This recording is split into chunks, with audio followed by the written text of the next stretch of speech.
Okay, we're back from the break. I'm with Leo Zagami from Rome. And, Leo, we were talking at the break about we're at a turning point in history. Tell the listeners what you mean by that. A turning point in history because we had been discussing for many years this internal crisis of the Vatican without really seeing anything really manifesting in the outside world. Now there is an involvement of the government, of the grand jury, in a report of 1400 pages that is unprecedented, and at the same time, I tell you, this is not something that they can bury under the sand or they can just forget about in 1 year from now. This is a much wider scandal that involves the whole of the Catholic Church and of the Catholic hierarchy right at the top. If Pope Ratzinger was removed because of his failures, Pope Francis has just as much failures, if not more, because he knew about it. I mean, he arrived in the Vatican in 2013 with a whole case of evidence given then personally from Ratzinger to him, and this case was never used, because then those people not only stayed in power, some of them were actually promoted, and Cardinal McCarrick became a sort of advisor of Pope Francis for the US Church. Now, can you have a pedophile as an advisor? I mean, and of course you will say, well, they might get this Pope to resign and that's it. Well, the thing is here, of course he has to resign because otherwise he's risking a schism. A huge schism is risking a schism, meaning that there will be a breakup of the church, like we have seen sometimes in the history, no? We have even seen two popes at once in history, if you go back hundreds of years, no? Right. I mean, you have to, of course, go and study the history of the Vatican to get this kind of critical moments in history. But usually, these schisms in the past were pushed more by an outside force wanting to redefine their own church. Like, for example, in the case of the Anglican Church, no? There was a king. He managed to make his church independent because he wanted to divorce, he wanted to do things that were not accepted by the mother church in Rome. Now it's an internal crisis that sees a strong criticism from people like Cardinal Burke, for example, Raymond Burke, who was heavily criticized because he also was part of this dubia, these cardinals that came together to shape this document against the Amor Laetitia, who was this document of change issued by Pope Francis. Here we are talking really about a crisis that is to do with the fundamentals of the Catholic faith, because Pope Francis wants to destroy this faith. He wants to open up to all sorts of things that are unheard of in the past in the Catholic Church. So we already had, of course, people like Lefebvre, very critical of the Catholic Church, but now we have strong criticism by all those people who still actually see New Ratzinger as being much better than Pope Francis. Even if Ratzinger had his failures, at least he was keeping the rigidity of his faith together. Right. I always wanted to ask you this, but, Francis is a Jesuit. Have there been many Jesuit critics of Pope Francis? No, you see, Pope Francis has only allies in the Jesuit world, because he kind of embraced what is the philosophy that is pushing Jesuitry to destroy the religion, the Catholic faith. They want to go towards a one-world religion, but they have to destroy first their own religion. Otherwise, how can you get something new going on? Destroy those dogmas, destroy those certainties that, of course, the Pope is now opening up to the gays, but that is not something that can be, necessarily bad. But he's opening up on one side to the gays, and on the other he's criticizing them. On his way back from Ireland, he said, if you have a gay son, send him to the psychiatrist. So, I mean, he's also contradictory at times in his own policies, because with the Father James Martin, who is this prominent Jesuit who published, who is he's the head of Americana, I don't know if you know this Jesuit publication in the US. Father James Martin was even given the podium on the Thursday of last week, 1 week ago, in Ireland, during the World Meeting of Families, and he's the prominent advocate of the LGBT movement, the reconciliation with the Catholic Church. So, but, I mean, yeah. Well, you've done a lot of stories in the past about Pope Benedict being gay. What about Pope Francis? We never really discovered much about the sexuality of Pope Francis during his pontificate. While Pope Ratzinger left a lot more trails behind, and in the end he was possibly blackmailed because he was found, like we said in the past, in a night with a young seminarian, and he was forced to push the emergency button of the satellite that connects with the Vatican, and they have to pick him up in his fancy BMW, and he was with this young seminarian in the middle of the night. That was so. While we had also the closeness that Father Georg had with Ratzinger. Father Georg, this very handsome priest, who is still working very closely between Ratzinger and Pope Francis. I don't know if you know this figure, Father Georg. No, I don't. He's the young lover at the time. Now he's of course much older. He was the young lover of Ratzinger, and he is still a close confidant of Ratzinger. So I mean, Ratzinger left behind a lot more traces of somebody who is of course part of the gay lobby, or at least he is homosexual, he has some homosexual activity. With this Pope, we don't really know much. We heard that he's straight, we heard that he doesn't indulge in much action. I think his only drug, if I have to tell you the truth, is power, like for most Jesuits. Right. You know, you mentioned he may go back to Argentina, but do we ever talk about the crimes he was involved with in Argentina anymore? Well, that's why he wants to eliminate out of the political picture this major critic, which is Cristina Kirchner, the ex-president, Cristina Fernandez Kirchner, the ex-president of Argentina, who was very critical towards Pope Francis, even when he was still an archbishop, a cardinal. He was, of course, still not a pope, but he was already criticized as being a devil. I mean, Cristina Kirchner was pretty confident that Pope Francis was a devil in 2006. Yeah. So she was really ahead of her. Of course, she was living in Argentina, knew very closely the activities of Pope Francis. Pope Francis, you see, he has a past. In the early 70s, he was still, very much a right-wing fascist. Then he went through that scandal with those two, when he was head of the Jesuits, with that big scandal regarding that they brought out with that book that came out in Argentina called The Island of Silence, of that journalist called Berbinsky, I think is his name.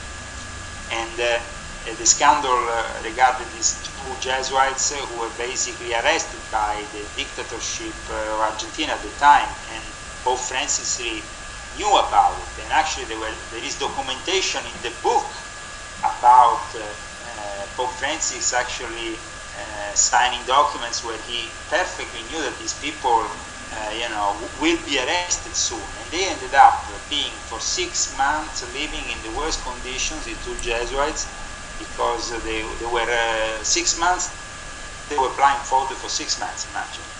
And when they took the blindfold off after 6 months and they let them go, only one of them stayed in the Jesuit order, And they both, of course, were highly critical of Pope Francis. Then Pope Francis kind of spent a lot of time, as you know, in Germany.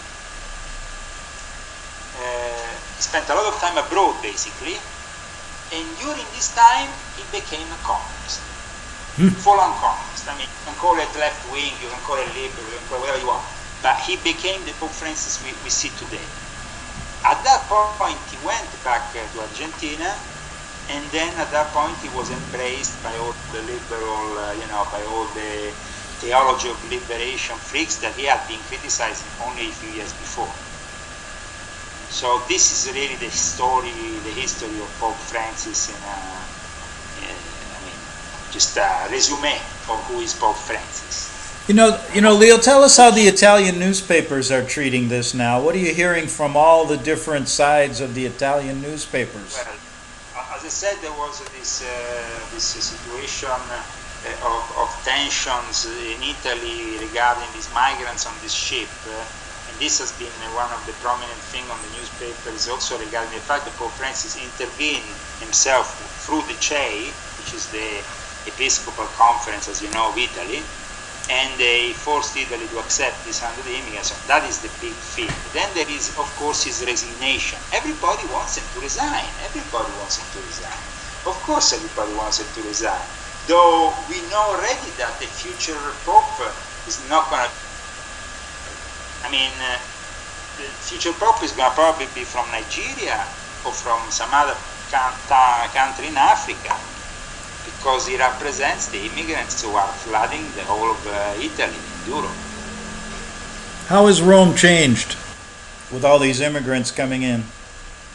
It's changing the world. It's a dirty city, very dirty, very dangerous, and with continuous acts of violence and rape.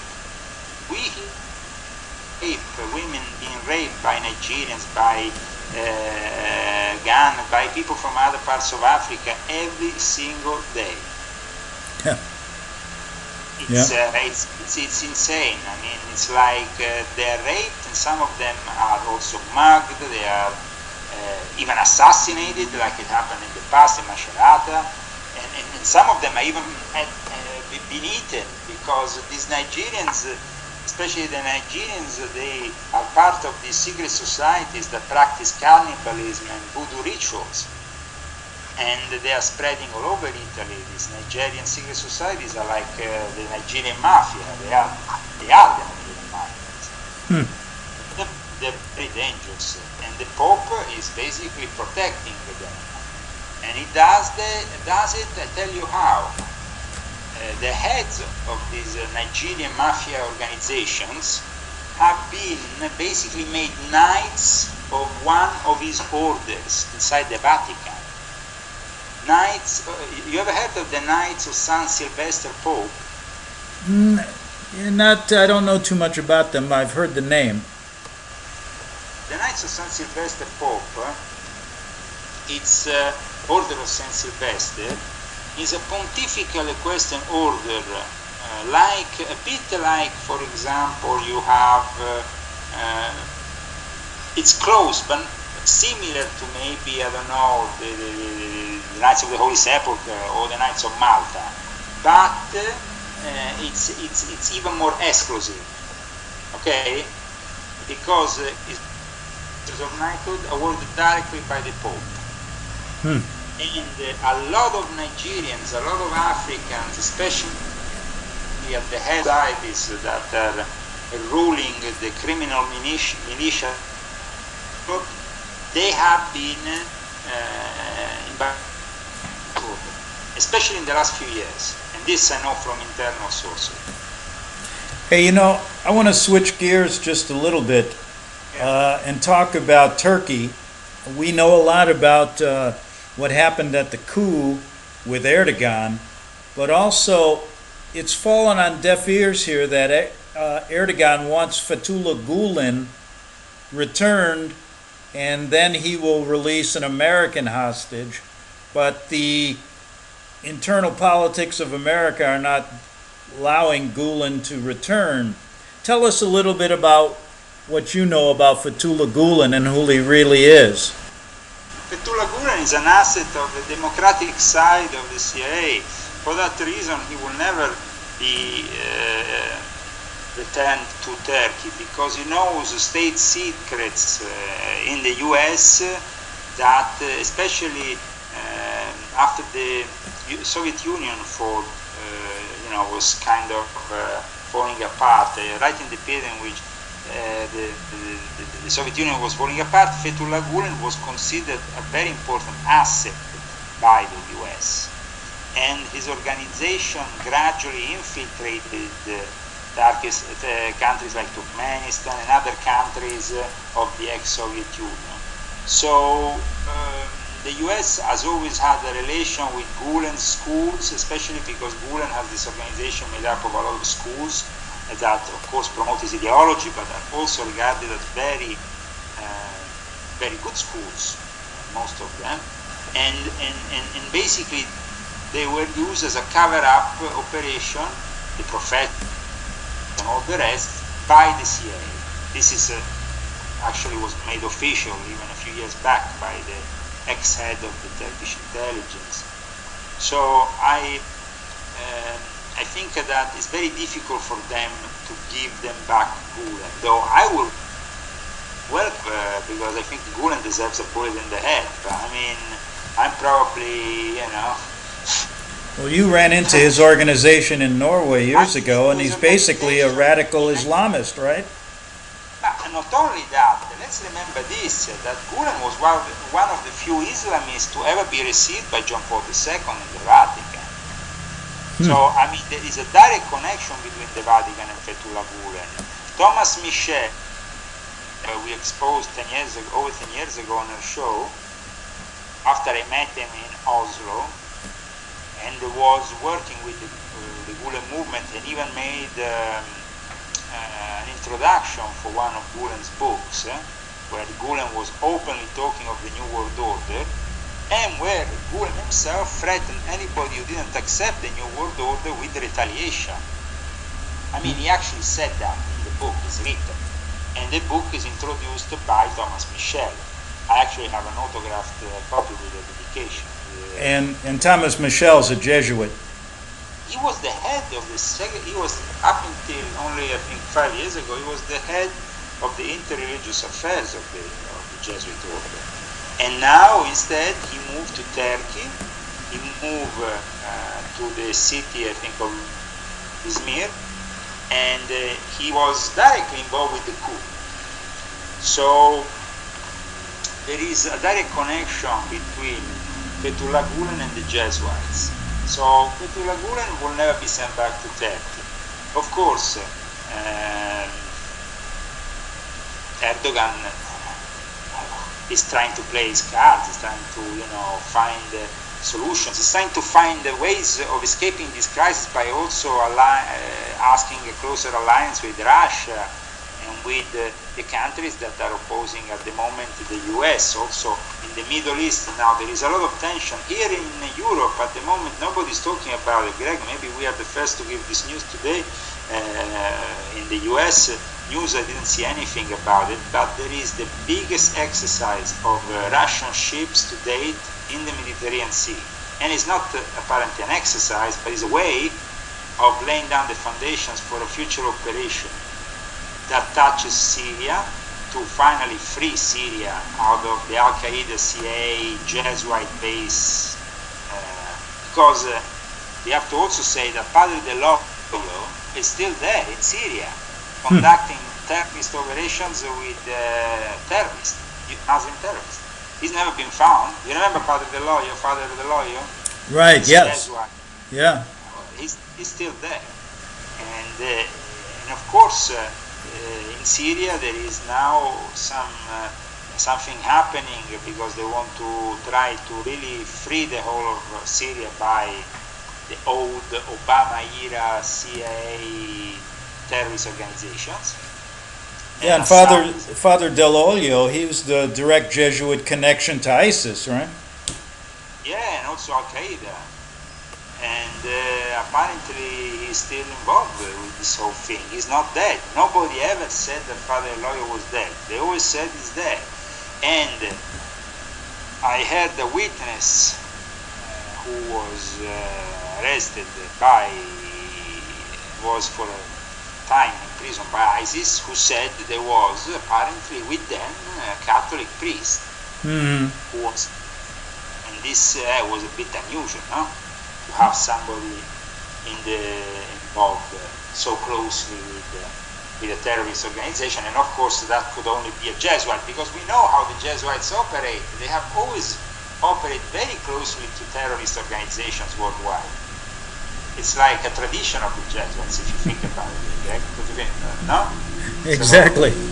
So, now I think that we have the Pope was to decide. Either he resigns or either there's going to be a schism. At the same time, you have the crisis of the migrants, which is erupting all over Europe. Now today, if you tune into the internet search engines and put Germany riots, you're gonna get a whole bunch of results, because there is riots going on in Germany, just as there is riots going on here in Italy, in Rocca di Papa, to oppose the decision of the Pope to let in these immigrants, because they've been sent in a Catholic center belonging to the Pope, no?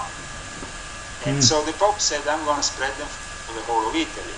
But many people don't know that Rocca di Papa is, near Rocca di Papa, there is also all the zona, all the area where the satanic masses take place there. There is actually an area there near Nemi. You remember the lake of Nemi? Yeah, I do. It's a very beautiful place. But around Nemi, in the whole area there is satanic masses taking place. Various. There is even a book that came out a few years back, Satan's at the door of at the gates of Rome. That explains all the various many satanic rituals that were found, that were investigated, the people involved, the crimes, and the thing is that there is a link also, I heard about it, between this guy who has this Catholic center, where he welcomed the immigrants, and Satan. So there is a direct link. Hey, hold that thought, Leo. We'll get you on another show and we'll pick up there. But tell us, we got about a minute left. Tell people where they can get your books and your website.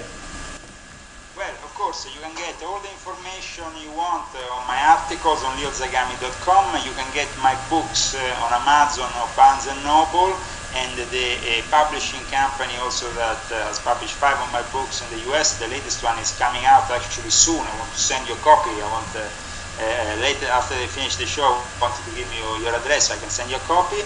And it's called Invisible Master, and that's CCC Publishing, that also has their own website and sells directly also the book. So, I mean, there is various ways of getting my books. There is also an Amazon Volume 5, which is published by my wife's publishing company, Cursum Perficio, and we are working also on a new book also for that publishing company. And thank you very much for having me on your show, Greg. Yeah, we've got about 30 seconds here. Leo, thanks for coming on, and I'll have to get to Italy and we'll have a plate of spaghetti again, okay?